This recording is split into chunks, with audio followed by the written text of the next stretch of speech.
Bienvenue sur Stratpol, nous sommes le jeudi 5 mars 2026, c'est notre bulletin numéro 280 et nous sommes toujours à Moscou et toujours sous sanction par l'apprenti dictateur Emmanuel Macron et son sbire, le fameux Jean-Noël Barrot. Nous allons encore en reparler dans ce petit bulletin. Voilà, si vous voulez nous aider, comme vous le savez, vous ne pouvez pas pour l'instant, mais tout est en train de se mettre en place, nous aider. Mais en revanche, vous pouvez aider ma famille, donc le lien est en description de cette vidéo. Voilà, ma femme a ouvert une cagnotte. Vous pouvez en tout cas, quoi qu'il arrive, vous inscrire sur Telegram, sur X, sur le Odyssey, sur Rumble, sur VK. Toutes les plateformes que j'utilise en fait, qui permettent de finalement d'essayer de contourner la censure d'une manière ou d'une autre. Voilà, c'est extrêmement important puisque l'Union européenne est en pleine déconfiture, le régime d'Emmanuel Macron est en pleine déconfiture, donc évidemment, ce que font tous les régimes autoritaires en voie de déconfiture, eh bien, ils renforcent la censure. Abonnez-vous également à Géopolitique Profonde, vous y retrouverez les meilleurs intervenants sur les questions de géopolitique, avec les approches les plus originales, et puis finalement avec des idées qui sont en train de l'emporter. En fait, c'est ça le paradoxe, on ne le sent pas encore, mais la classe dirigeante en place, qui en gros est représentée par le Parlement français actuel, eh bien, est en perte de vitesse, plus personne ne les écoute, plus personne ne les croit, en tout cas pas les gens intelligents, mais à côté, vous avez toute une nouvelle génération qui apparaît de chercheurs, d'analystes, et qui en plus se trouve confortée par les faits. Voilà, donc encore une fois, géopolitique profonde. Ce qui nous a plu cette semaine, c'est l'interview de Jacques Sapir par André Berkoff dans le média Toxin, ou un des derniers médias par lequel j'ai été interviewé sur place en France, quand à l'époque je pouvais y aller en toute sécurité, mais rassurez-vous, encore une fois, je suis en train de préparer mon retour. Donc pour revenir à cette interview, donc très intéressant, notamment sur la relation et la coopération militaire entre l'Iran et la Russie. Donc depuis cette interview, effectivement, Peskov, le porte-parole du Kremlin, a confirmé que l'Iran n'avait pas demandé l'aide militaire de la Russie. N'avait pas demandé d'aide, mais il y a des coopérations en matière de sécurité, et on en reparlera également, mais la Russie peut jouer un rôle pour permettre à Donald Trump et à l'Iran de sortir de cette phase inquiétante sans trop perdre la face, ni d'un côté ni de l'autre. On va en reparler tout au cours de ce bulletin.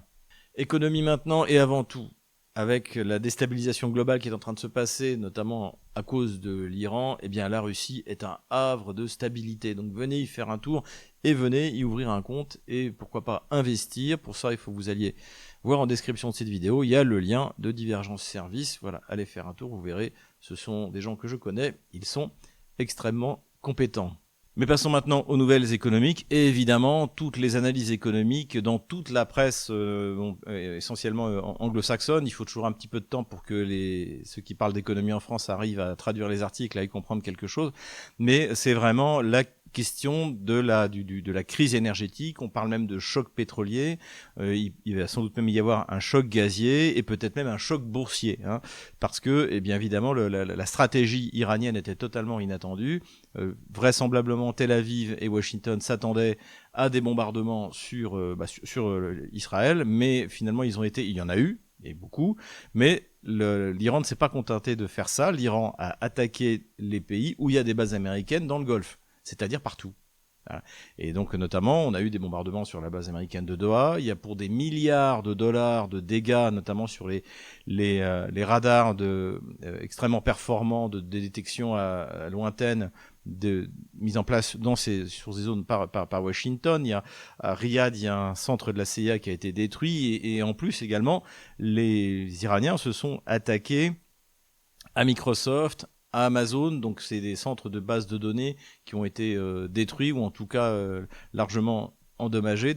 Donc en fait, c'est en train de tourner à la catastrophe pour Washington, puisque les Ukrainiens ont finalement apporté une réponse globale, militaro-économique.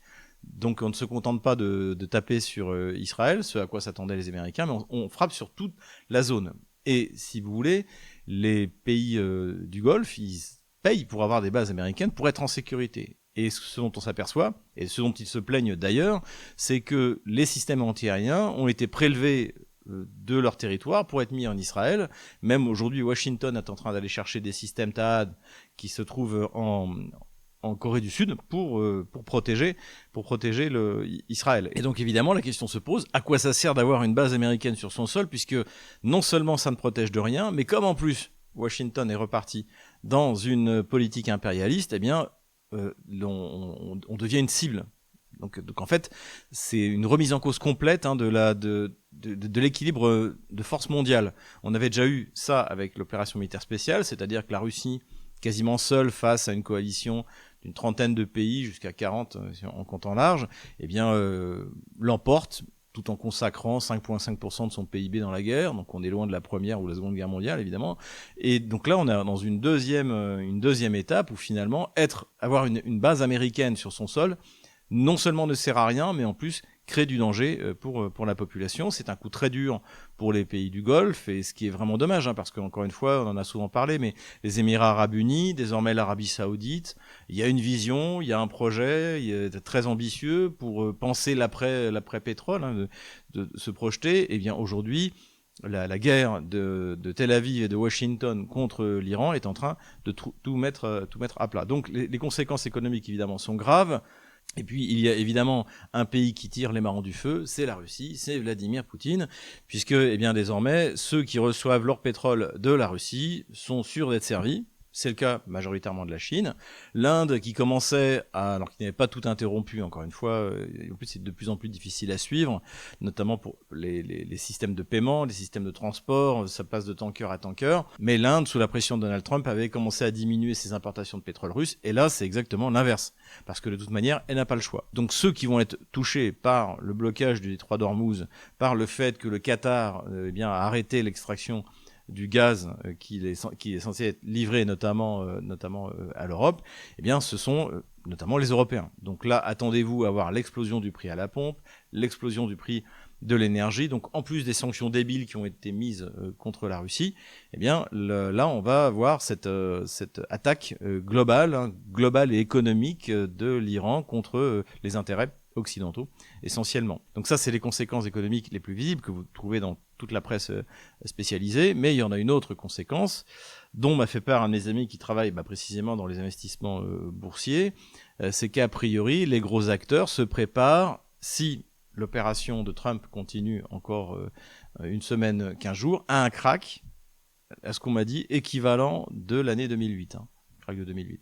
Donc c'est quelque chose qui peut faire très très mal parce que en fait l'économie américaine est très fondée en fait sur l'investissement dans la bourse, notamment les fonds de pension, les retraites, etc., etc.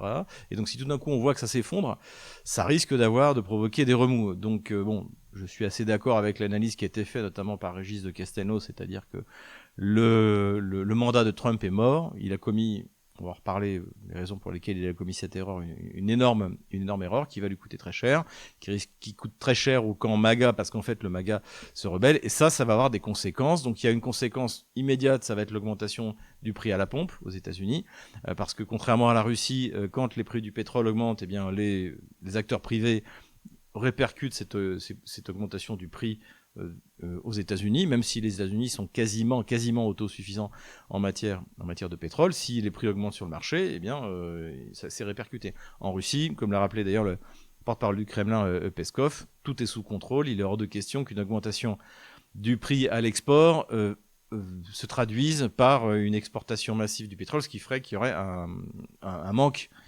pour la Russie. Donc c'est encore une fois, l'impact économique va être monstrueux. La stratégie iranienne est remarquable. Ce qui est remarquable aussi, c'est la déclaration de Vladimir Poutine, donc mercredi, qui était interviewé au sujet de ça. Nous disons, les Européens, là, finalement, ils vont peut-être être obligés de revenir acheter encore plus de gaz russe, alors qu'ils ont pris, il y a un mois, un règlement pour empêcher les pays européens d'acheter précisément du gaz russe. Donc d'abord du gaz naturel liquéfié, ça c'est début 2027, et fin 2027, du gaz par le pipeline. Donc la Slovaquie, la Hongrie, on l'a dit, contestent ce règlement qui va contre les fondements de l'Union européenne, puisqu'en matière énergétique, les pays sont indépendants. Donc là, l'Union européenne, en fait, utilise sa capacité de pouvoir mettre des taxes, en fait, c'est ça, pour empêcher les pays européens d'importer du gaz et du pétrole russe. Mais sur le gaz liquéfié, évidemment, ça concernait notamment en premier lieu la France. Nous sommes le premier importateur de gaz russe. LNG, en plus, c'est du gaz qui est produit par une société franco-russe. de Total et Novatec. Voilà. Donc en fait, ce règlement a été pris, la France n'a pas bougé. Comme d'habitude, Macron s'est soumis. Donc on en était là, on en avait parlé, et puis là, tout d'un coup, en fait, il va falloir en importer sans doute encore plus. Et là, ce qui est intéressant, c'est la déclaration de Vladimir Poutine en disant oui, enfin bon, après tout, pourquoi se donner de la peine pour ce marché avec des partenaires qui ne sont pas fiables et qui ont une politique énergétique absurde, puisqu'ils se sont tirés une balle dans le genou, d'autant plus qu'encore une fois, la guerre est perdue par l'Ukraine. Donc il serait temps de lever les sanctions sur le gaz. Ça a détruit l'industrie allemande, ça a détruit l'industrie française. Souvenez-vous des manifestations des boulangers, des pâtissiers, parce que les prix de l'électricité n'étaient plus recevables. Donc en fait, non, mais il y a un tel fanatisme anti-russe, encore une fois, c'est l'idéologie. En plus, c'est aussi une marque du socialisme français, c'est-à-dire que toute considération économique est soumise à l'idéologie. Le marché, c'est comme si le marché n'existe pas. Mais il n'y a pas assez de gaz sur le marché en dehors des Russes, peu importe. Le décret a été pris, c'était déjà le cas avec Mitterrand, Michel Rocard en a parlé, donc en fait c'est profondément ancré dans la classe dirigeante socialiste, c'est-à-dire que les décisions économiques, les règles économiques, le marché, tout ça est soumis, va se soumettre automatiquement au décret du prince. On a connu ça en 2022, Bruno Le Maire s'apercevant automne 2022 que le gaz américain coûtait 4 fois plus cher que le gaz russe, et en se disant il faut en parler à Joe Biden pour qu'il baisse les prix. Comme si c'était Joe Biden qui décidait des prix du marché du gaz. Donc on est vraiment dans ce moment absurde, et évidemment la Russie est fatiguée de commercer avec des pays socialistes et préfère travailler avec des pays sérieux qui adaptent les prix de ce qu'ils achètent ou de ce qu'ils vendent au marché. Et les Russes sont prêts à faire des remises significatives quand vous avez un client fiable comme la Chine. Parce qu'en fait, vous avez un client de long terme, et donc quand on a été dans le business, on le sait, on est prêt à écraser les prix pour garder un client aussi fiable. Voilà. L'Inde, d'ailleurs, je pense, va payer sa pusillanimité vis-à-vis de Washington. En tout cas, aujourd'hui, le prix du Brent, qui est un peu le prix de référence, il est à $80, et tandis que donc ça veut dire que l'Oural doit être à un peu plus de $60 le baril, sachant que le budget russe, il doit être calculé, je crois, pour 2026, quelque chose comme entre 40 ou $50 le baril. Donc tout ça, c'est en plus, tout ça va aller dans le fond du bien-être national, le fonds souverain russe qui va encore exploser les records, et je ne vous parle pas des réserves de change. Donc voilà, et moment économique extrêmement important avec cette attaque stupide de Donald Trump contre l'Iran. Économie pour finir, le FMI va accorder un prêt à l'Ukraine de 8,1 milliards de dollars. Alors c'est rien en fait, c'est sur 4 ans en plus, après sur 4 ans.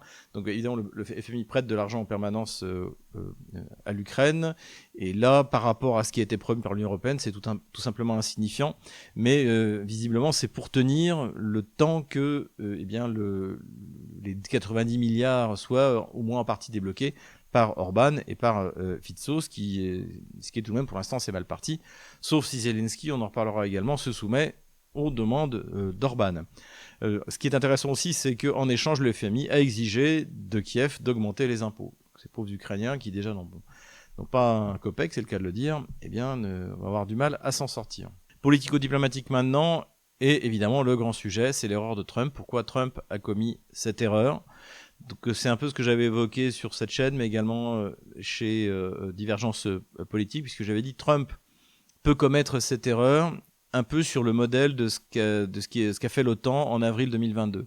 C'est-à-dire que l'OTAN, la classe dirigeante occidentale, était persuadée que l'économie russe allait s'effondrer, que l'armée russe était une armée d'alcooliques, que le complexe militaire industriel russe ne pourrait pas suivre, que la société russe n'était pas stable, que la Chine allait préférer l'Occident plutôt que la Russie.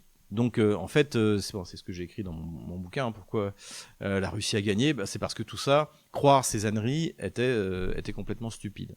Donc la Russie a gagné le 24 février 2022, mais les Occidentaux ne le savaient pas encore, et là j'ai l'impression qu'on a affaire à la même chose, c'est-à-dire que vraisemblablement Netanyahou et le lobby pro-israélien aux États-Unis, sans doute aussi par le fait que Trump s'est mal entouré de gens assez limités comme Pete Hegseth, donc qu'il a cru qu'en fait ils allaient pouvoir lancer une offensive sur le modèle vénézuélien, capturer ou tuer l'ayatollah Khamenei, et que cela allait provoquer un effondrement, rappelez-vous, provoquer l'effondrement du régime des Mollahs, comme ils disent. En fait, c'est pas du tout ce qui s'est passé. Oui, effectivement, ils ont tué Khamenei.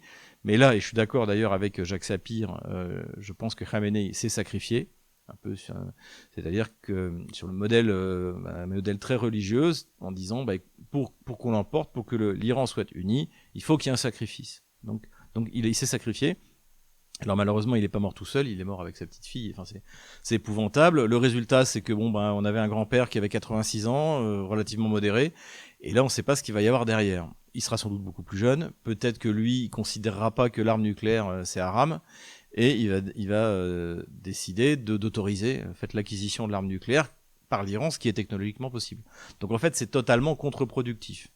Les soulèvements de la population, si on a eu, c'était pour soutenir le régime des mollahs, comme ils disent. Les manifestations hyper violentes qui ont été réprimées il y a quelques semaines par le gouvernement iranien, eh bien, toutes ont été, aucune n'a ressurgi.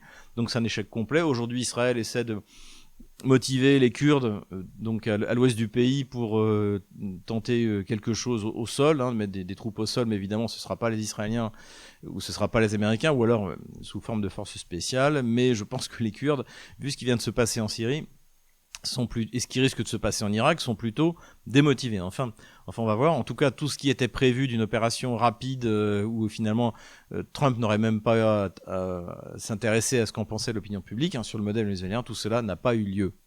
Pour l'instant, vu de l'extérieur, on constate au contraire une solidité à la fois des élites, même si quelques têtes ont été éliminées immédiatement, elles ont été remplacées. Ça veut dire que les Iraniens apprennent peu à peu et connaissent un peu le style des opérations israéliennes, et la population, encore une fois, qui en plus a été choquée par le massacre de 150, 160 jeunes filles dans une école d'enfants, dans une école de filles. Donc en fait, c'était quoi? C'est Gaza en Iran, c'est exactement la même chose.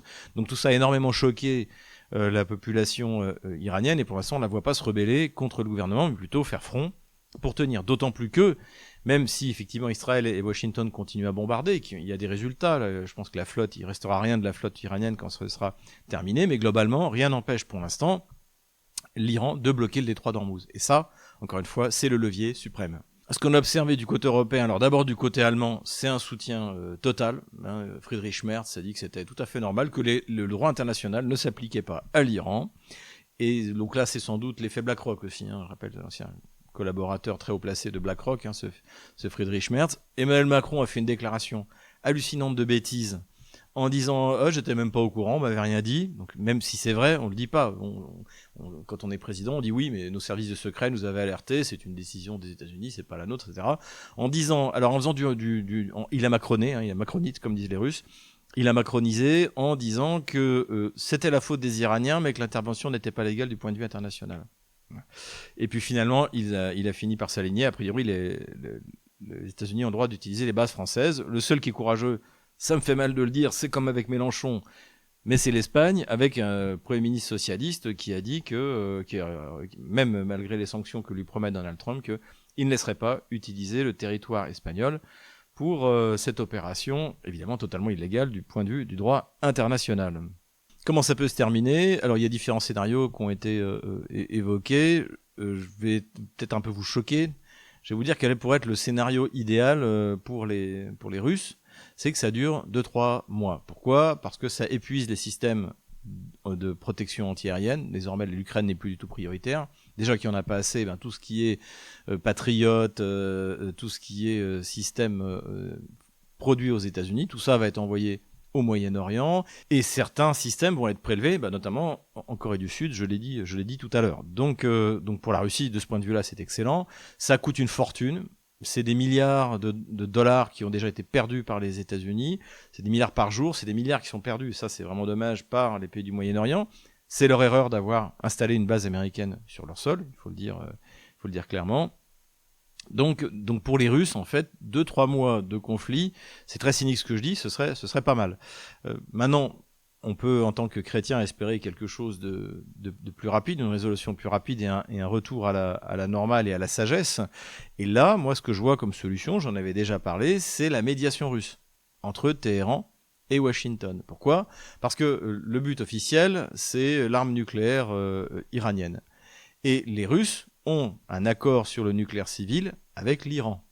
un accord qui inclut le fait que si l'Iran voulait obtenir l'arme nucléaire, la Russie se retirerait. Donc la Russie a déjà un moyen d'influer sur l'utilisation de l'uranium par l'Iran. Pour l'uranium dans les centrales, c'est un enrichissement assez bas, c'est autour de 5%, je crois, d'uranium enrichi. Les uraniens enrichis jusqu'à 60%. Alors je me suis un peu, j'ai voulu m'enquérir. Pourquoi ? En fait, il y a des applications dans le domaine notamment médical, a priori, où on a besoin de tel enrichissement. De toute manière, l'enrichissement pour une bombe atomique, c'est 95%. Donc là, les Russes pourraient proposer leur médiation et leur garantie. Et si Trump aujourd'hui veut vraiment sortir de l'impasse dans laquelle il s'est mis, à la fois sur l'Iran et à la fois sur l'Ukraine, c'est le moment ou jamais de retrouver l'esprit d'Anchorage.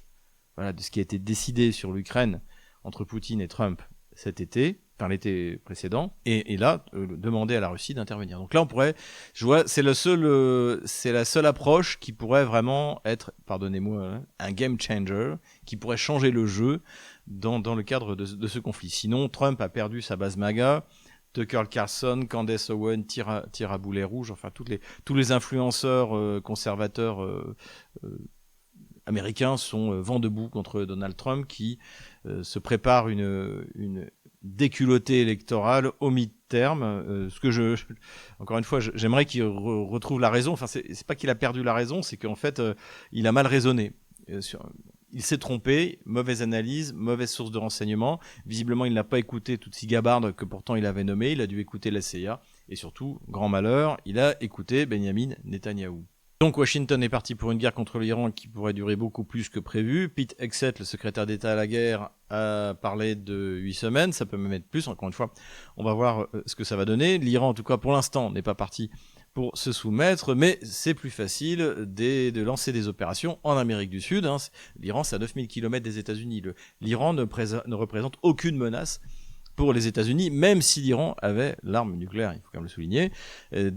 Finalement, les États-Unis continuent leurs opérations en Amérique du Sud. Donc, après avoir mis la main sur les ventes de pétrole vénézuéliennes, ils mettent la main sur l'or vénézuélien. Et puis, les opérations donc anti-cartel ont continué cette fois en Équateur. Donc là, on voit que de ce point de vue-là, l'Amérique aux Américains, le continent américain à l'Amérique du Nord, ça a l'air de plutôt bien se passer pour Donald Trump, mais ça ne fera pas oublier l'Iran, bien entendu. Diplomatie toujours, rencontre très importante à mon avis en Russie entre Vladimir Poutine et le ministre des Affaires étrangères hongrois, Szijjártó, j'espère que je prononce bien. Donc la Russie a confirmé qu'elle continuerait à coopérer dans le domaine énergétique autant que faire se peut avec la Hongrie, évidemment. Et puis surtout, la Russie a remis 2 prisonniers de guerre magyars, d'origine magyare, qui avaient subi la conscription forcée de Zelensky, par les chasseurs d'hommes de Zelensky. Donc ça, évidemment, à un mois des élections en Hongrie, c'est extrêmement d'importance. On imagine bien que ces 2 soldats libérés vont être montrés sur les chaînes de télé hongroises pour expliquer ce que subissent les minorités ethniques, encore une fois, dans l'entité bolchevique ukrainienne. Staline, Kaganovitch et Lénine ont rassemblé des minorités totalement différentes qui ne sont pas faites pour vivre ensemble, mais appartenir finalement au pays qui représente leur groupe ethnique. Et la minorité hongroise, il y a à peu près 100-150 000 Hongrois, doit être attachée à la Hongrie. Je pense qu'au moment où on en finira avec l'entité bolchevique ukrainienne, les Roumains récupéreront les Roumains, les Hongrois récupéreront les Hongrois. Si les Polonais veulent se prendre les Galiciens et les Volhyniens, on leur fait cadeau, grand bien à leur face, mais ça m'étonnerait. Et puis les Russes récupéreront les Russes, c'est-à-dire tout le reste. Donc voilà, donc ça c'est quelque chose d'extrêmement important et c'est un soutien explicite de la Russie à Viktor Orban. Et évidemment, nous, nationalistes français, nous ne pouvons que souhaiter la victoire de Viktor Orban. Diplomatie enfin, rencontre qui m'a beaucoup étonné. Je ne pensais pas que la diplomatie anglaise était encore capable de ça. Donc entre eux, bien la partie anglaise et des représentants des pays d'Asie centrale. Donc visiblement, on est toujours dans le grand jeu, cher à Rudyard Kipling, et donc une politique de coopération. Alors j'ai pas trop compris ce que les pays d'Asie centrale attendent de l'Angleterre, coopération dans le domaine des minerais, de l'énergie, mais aujourd'hui l'Angleterre n'a plus grand-chose à proposer, peut-être des technologies, j'en sais rien. En tout cas, il y a toujours cette ambition, comme au 19e siècle, de prendre pied en Asie centrale pour essayer de contrecarrer. Mais aujourd'hui, il n'y a plus seulement d'ailleurs la Russie qui est présente, il y a la Chine, la Turquie aussi qui n'a pas envie de se laisser damer le pion. Mais voilà, donc on va voir jusqu'où ça va aller, mais j'ai du mal à comprendre ce que veut faire l'Angleterre. C'est comme avec l'Ukraine. C'est comme si ils se croyaient encore au 19e siècle. Mais on observe ça d'ailleurs aussi du côté français. L'arrogance d'Emmanuel Macron ou Jean-Noël Barrot, par exemple, on a l'impression qu'on est en 1919 et qu'on vient de gagner la Première Guerre mondiale. Ou alors on est en 1800 et Napoléon vient d'être sacré empereur. Donc c'est quand même assez lunaire de ces vieilles puissances européennes qui n'arrivent pas à prendre acte de leur position exacte dans le rapport de force international. Mais on va quand même suivre ça parce que c'est très surprenant et très intéressant. Terrorisme maintenant, alors je ne vais pas revenir sur l'assassinat de Khamenei et de sa famille, encore une fois je pense comme Jacques Sapir qu'il s'est sacrifié pour unifier son pays autour d'un sacrifice, mais ce qui est intéressant c'est en même temps, on voit à quel point la civilisation judéo-chrétienne, donc qui prône l'assassinat, qui légitime, qui légalise l'assassinat d'un dirigeant, au lieu d'essayer même de lui faire la guerre, mais de se retrouver avec lui un moment pour négocier un traité de paix, hein, ce qui s'est passé avec la Russie d'ailleurs, on se souvient, ce pauvre Zelensky a été terrorisé au début 2022, il a appelé Naftali Bennett, hein, le premier ministre israélien de l'époque, c'est d'ailleurs lui qui l'a raconté, pour lui demander à Poutine si Poutine voulait le tuer. Poutine a dit non, je ne veux pas le tuer, on veut signer un accord. Et donc à partir de ce moment-là, quand Zelensky a été rassuré, il est sorti de son bunker. Donc là, voilà, on est dans la civilisation chrétienne, je dirais, helléno-chrétienne. Et en face de ça, on a une civilisation judéo-chrétienne qui, elle, au contraire, recherche par tous les moyens à assassiner le chef, parce qu'il est l'incarnation du mal. Il n'y a qu'à écouter la propagande anti-iranienne sur les grands médias occidentaux. Et aussi parce qu'on imagine que son meurtre va entraîner un effondrement du pays. Or, ce qui en plus est idiot, puisque étant donné le poids religieux de l'ayatollah Khamenei et de son successeur dans la religion musulmane, c'est exactement l'effet inverse qui a été provoqué. Donc c'est encore une fois un affrontement de civilisation, ces deux mondes qui ne peuvent pas se comprendre, en fait, le monde judéo-chrétien et le monde helléno-chrétien, et le monde judéo-chrétien et le monde musulman. Il n'y a pas d'effort d'essayer de comprendre ces mondes qui leur sont étrangers. Terrorisme toujours, un méthanier russe, le Arctic Metagaz, a été détruit par une attaque terroriste au large de l'île de Malte. Donc ça c'est signé, hein, Malte c'est l'Angleterre. Donc alors cette attaque n'a été revendiquée ni par l'Ukraine, qui n'a pas de marine à déployer évidemment en Méditerranée, ni par l'Angleterre. Donc c'est quelque chose quand même d'assez significatif. C'est encore une escalade de plus de la part des Anglais. Et la question que tout le monde se pose, et on écoute les médias russes, on voit que chez les experts militaires, on commence un peu à s'énerver, c'est quand est-ce que la Russie va répondre au terrorisme anglais par du terrorisme russe. D'autant plus que là, avec ce qui se passe au Proche-Orient, dans la mesure où l'Angleterre fait partie de l'OTAN, ce sera pas dur de voir apparaître tout d'un coup un groupe, je sais pas, les Houthis en folie, qui vont aller, pareil, faire sauter un bateau sous pavillon anglais ou assuré par la Lloyd, etc., pour bien faire passer un message clair à l'Angleterre que si jamais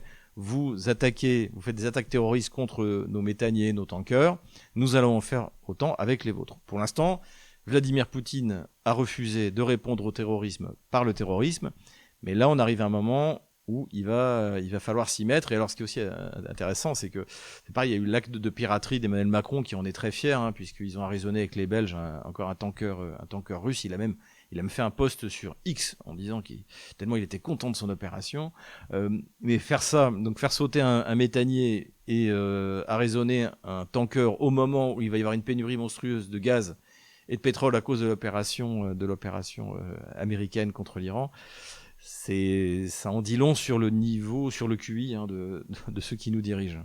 Et avec surprise, on a entendu Zelensky qui, une fois de plus, n'était pas dans son état normal, mais est-il dans son état normal depuis 4 ans? C'est la question que tout le monde se pose. Donc il a pris la parole, et donc il était entouré donc de ses ministres. Il était entouré notamment de Stephen Chouk, donc qui est le copain de Larcher, hein, le président du Sénat français, avec le même appétit. Et là, il a déclaré que si Orban, en fait, puisque c'est lui dont il était question, empêchait l'octroi du prêt de 90 milliards à l'Ukraine, il donnerait son adresse à ses soldats.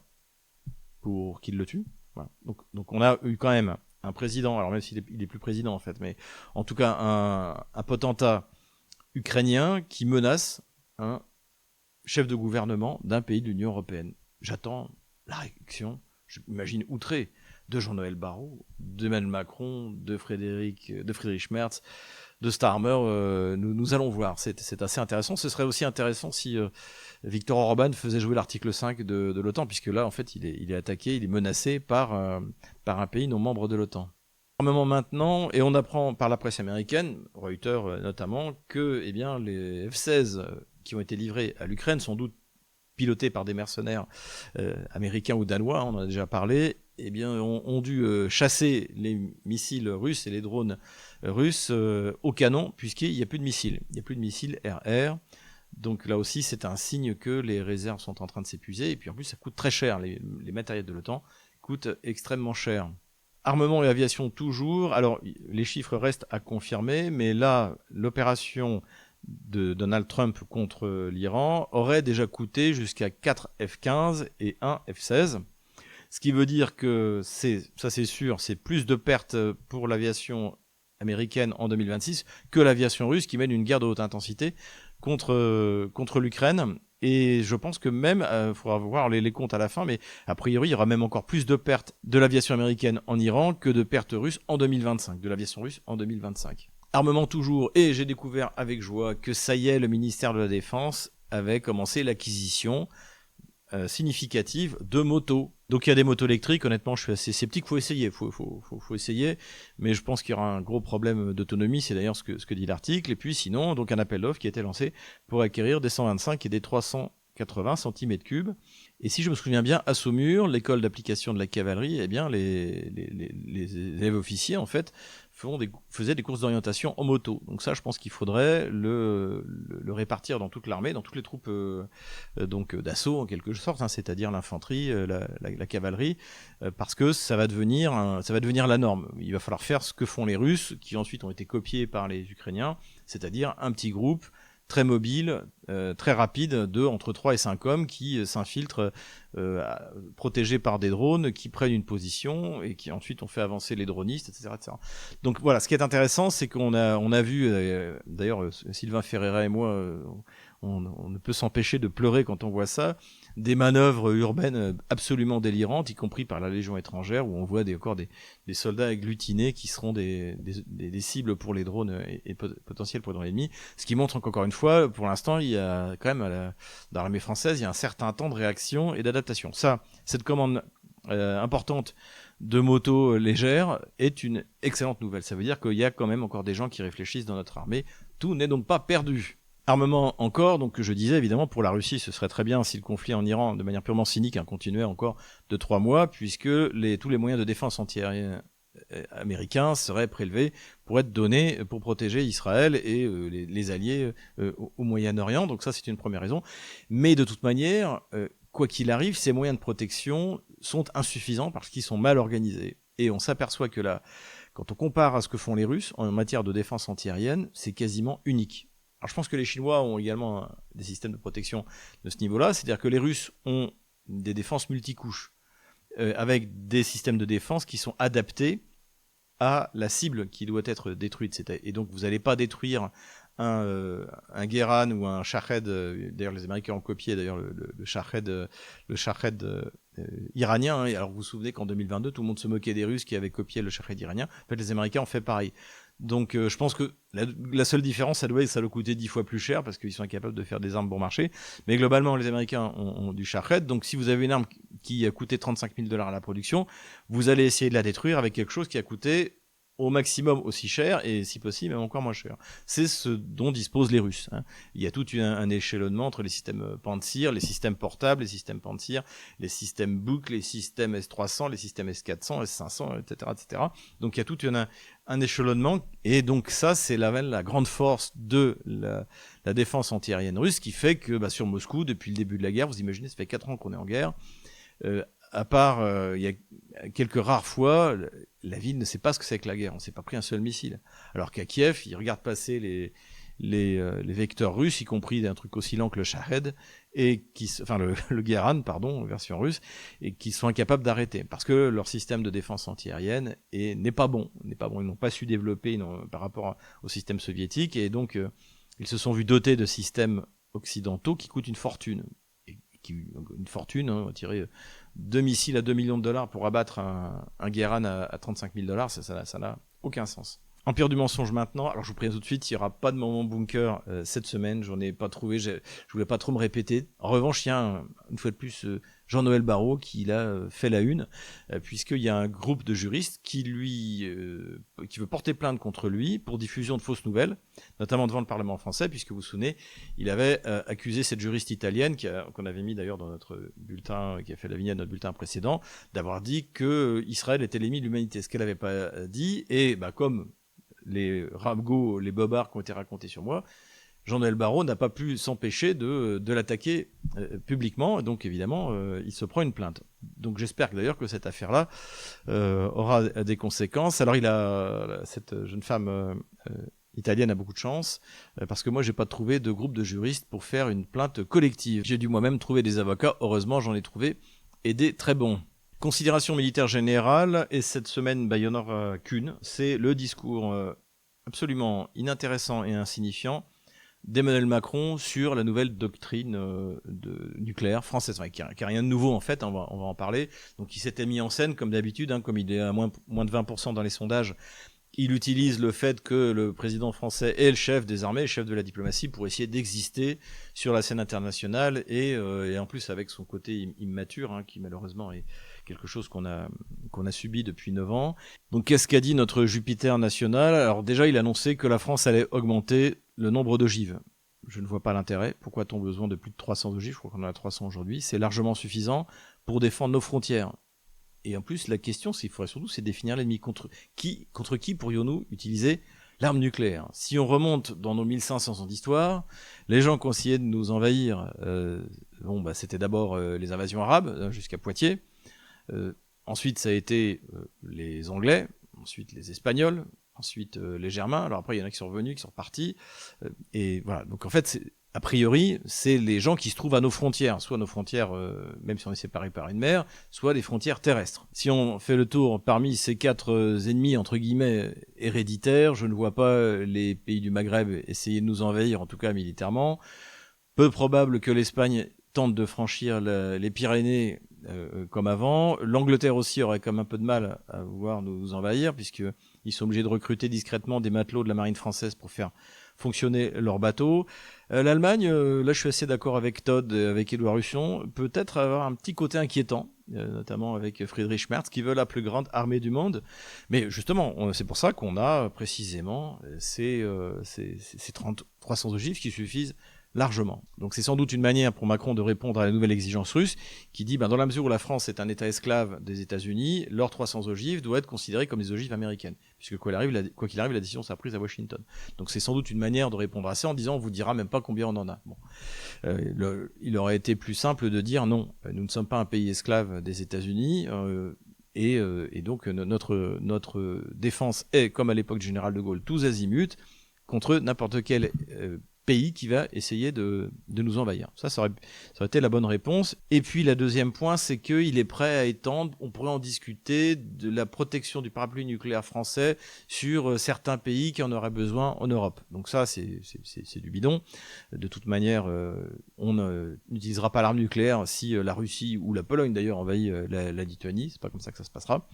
Donc là aussi, c'est du vent. Et surtout, pour finir, il a dit, mais quoi qu'il arrive, la décision d'emploi sera prise au niveau français. Donc en fait, comme d'habitude. En même temps, donc ce discours est insipide. Il a macronite, comme disent les Russes. On l'a vu arriver en avion, et là il a pris la parole devant le hangar du sous-marin nucléaire. Donc c'est surtout de la mise en scène. Ça n'a absolument aucun intérêt. Et finalement, je pense que ça va faire rire tout le monde à l'international, comme d'habitude avec Emmanuel Macron. Et nous revoilà sur la carte des opérations militaires. Donc il y a eu toujours des frappes dans la profondeur, pas beaucoup sur le territoire russe, plus sur le territoire ukrainien, mais dans l'ensemble c'était un peu plus modéré que les autres semaines. Juste pour vous montrer, voilà, le méthanier russe a dû être détruit à peu près ici, à cet endroit-là. Donc on attend de voir si les Russes décident de répondre au terrorisme anglais par le terrorisme et nous créer un groupe, le groupe des Houthis en folie qui n'aiment pas les bateaux anglais.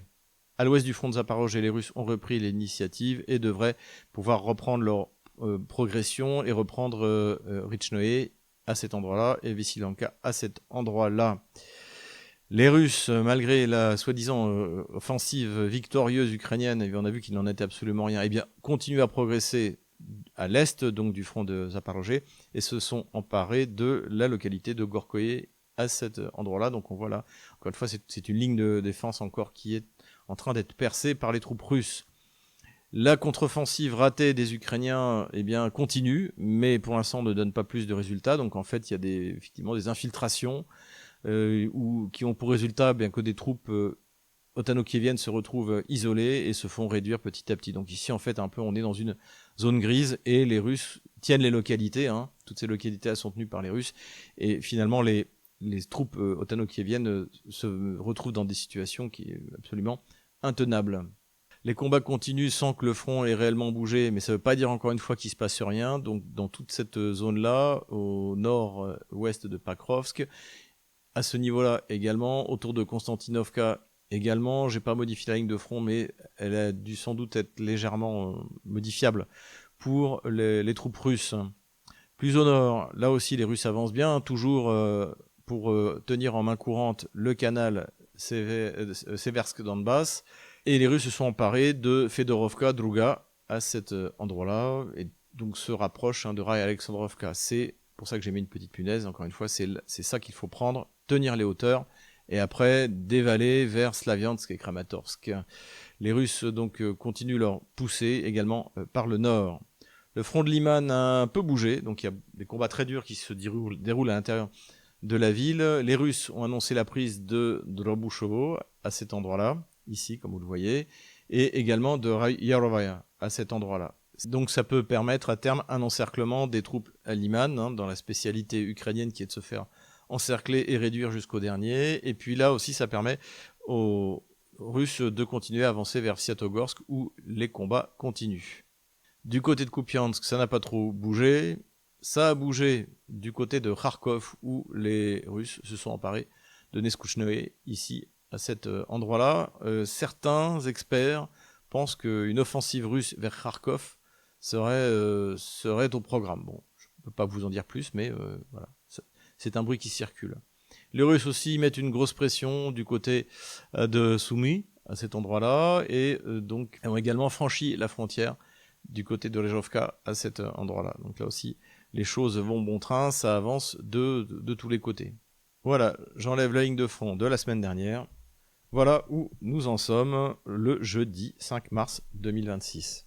Voilà, j'espère que cette vidéo vous a plu. Encore une fois, inscrivez-vous sur tous nos réseaux sociaux, Rumble, Odyssey, X, Telegram, VK.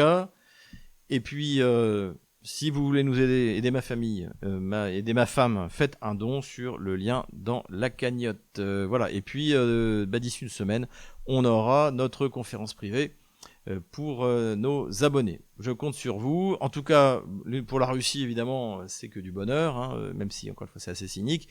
Donc, tenez bon, courage, on les aura.